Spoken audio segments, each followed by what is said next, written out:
दोस्तों, ये कहानी उस क्रांति सूर्य की है जिसने बाबा साहेब अम्बेडकर को भी अपना गुरु मानने पर मजबूर कर दिया। महात्मा ज्योतिबा फूले का सबसे अद्भुत तथ्य उनकी लड़ाई का तरीका था। उन्होंने केवल मंदिर या सत्ता से नहीं बल्कि अज्ञानता से युद्ध छेड़ा था।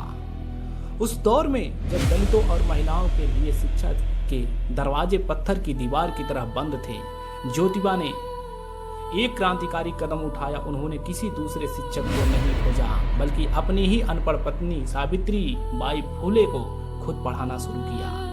जब सावित्री बाई स्कूल पढ़ाने जाती थी तो कट्टरपंथी लोग उन पर पत्थर, गोबर और कीचड़ फेंकते थे। सावित्री बाई अपने थैले में एक फालतू साड़ी लेकर चलती थी। वे स्कूल पहुंचकर गंदी साड़ी बदलती थी और बच्चों को पढ़ाती थी।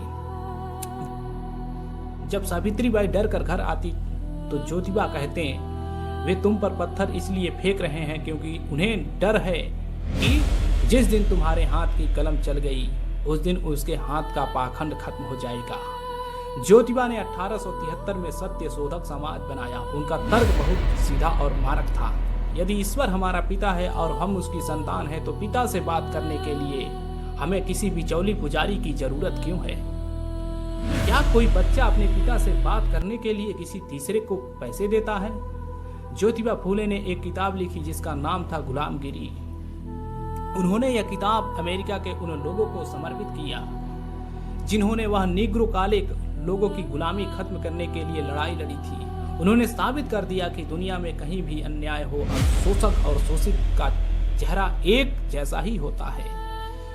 एक बार उनके इलाके में अछूतों के लिए पानी की भारी किल्लत हो गई। कोई उन्हें अपने कुएं से पानी नहीं छूने देता था। ज्योतिबा ने अपने घर का निजी पानी का टैंक हौज अछूतों के लिए खोल दिया। उस जमाने में यह किसी परमाणु बम फटने जैसी घटना थी। उन्होंने कहा कि अगर प्यासा मर रहा है तो कोई भी धर्म उसे पानी पिलाने से बड़ा नहीं हो सकता। अगर समाज सुधारक हैं तो सबसे पहले अपने घर से शुरुआत करो। जैसे उन्होंने अपनी पत्नी को पढ़ाया और याद रखना, शिक्षा ही वह एकमात्र चाबी है जो गुलामी के हर ताले को खोल सकती है। फूले साहब ने शिक्षा दी लेकिन स्वामी विवेकानंद ने उस शिक्षा को आत्मविश्वास में बदला।